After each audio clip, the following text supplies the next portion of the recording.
नमस्कार दोस्तों। समरथ को नहीं दोष गोसाई, गोस्वामी तुलसीदास ने ये महत्वपूर्ण बात कह दी थी।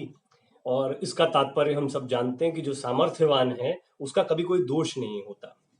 आज के दौर में ये बात बहुत महत्वपूर्ण हो जाती है। हम एक ऐसे दौर से गुजर रहे हैं जब हम सचमुच लोकतंत्र या राम राज्य की परिकल्पना के विषय में विचार करने लगे। वहीं हम सामर्थ्यवानों को बेलगाम भी देख रहे हैं।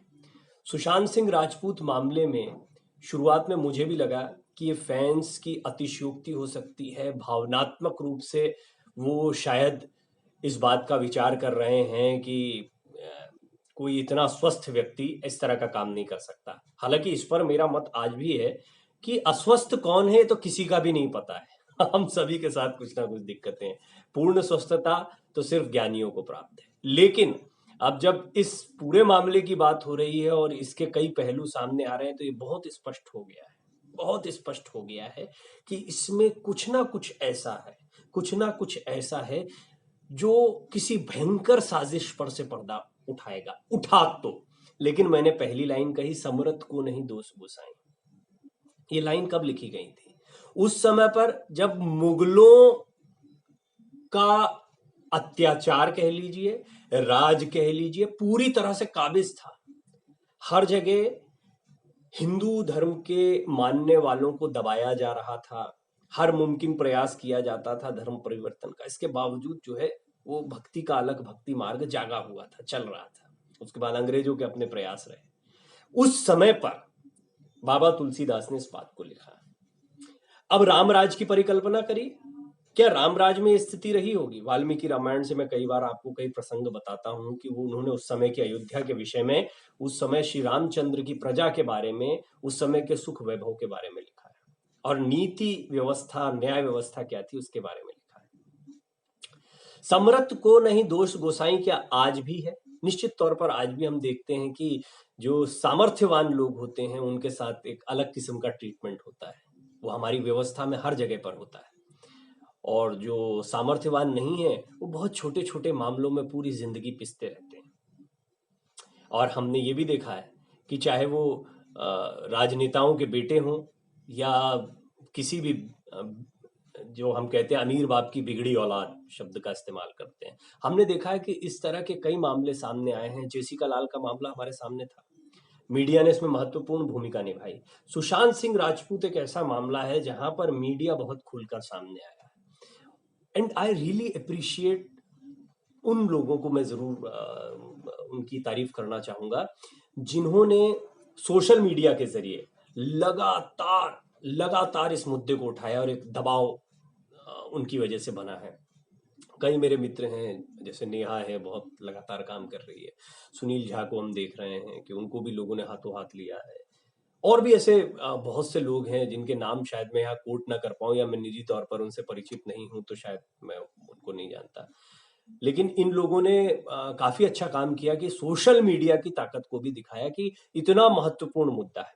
इसमें देखिए अभी भी आप ये जान लीजिए कि इस मामले में भी राजनीति इन्वॉल्व हो रही है, क्योंकि बिहार महाराष्ट्र के बीच का मामला बना है, केंद्र महाराष्ट्र बिहार के बीच का तीन धुरियों पर चलने वाला मामला बना। इसकी वजह से इसके समीकरण कुछ और दिखाई दे रहे हैं।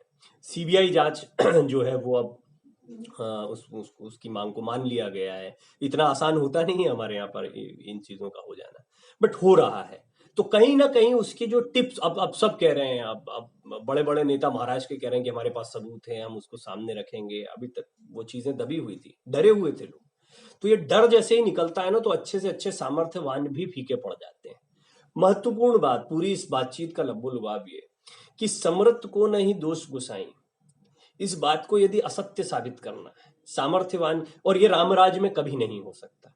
तो अगर ऐसा हुआ, अगर हम ये तस्वीर बना पाए कि सामर्थ्यवान को भी अगर वो दोषी है तो, अगर वो दोषी है तो उसको सजा मिलेगी, और निर्दोष कोई भी हमारे यहाँ, जो कि हमारी कानून व्यवस्था रही है कि किसी भी निर्दोष को किसी भी तरह से परेशान ना किया जाए, तो रामराज की सही संकल्पना तभी सामने आएगी जब हम ऐसे आदर्श प्रस्तुत करेंगे। सुशांत सिंह राजपूत मामले में एक ऐसा मौका मिला है जब हम सही दिशा में जांच को ले जाएं। अभी भी मैं कह रहा हूं कि इसमें मैं तो कोई वर्डिक्ट दे नहीं सकता हूं और ना ही मैं इसका पक्षधर हूँ, लेकिन जिन सवालों को एड्रेस किया गया वो महत्वपूर्ण सवाल है। और कहते हैं लोग कि मीडिया जो है वो सीबीआई का काम कर रहा है। अगर कोई अपना काम नहीं कर पा रहा था, या मान लीजिए अभी तक जांच पड़ताल में ये दबाव नहीं आता जब इस तरह के तथ्यों को नहीं सामने रखते, हमें जो कुछ पता लगा वो सोशल मीडिया से पता लगा।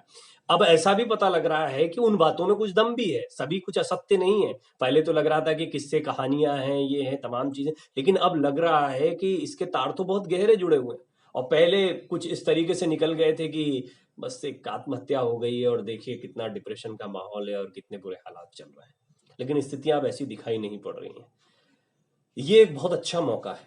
और सिर्फ मैं बिहार पुलिस की बात नहीं करता हूँ, महाराष्ट्र पुलिस की बड़ी आलोचना हो रही है, लेकिन इसके बावजूद उनके पास भी एक मौका है।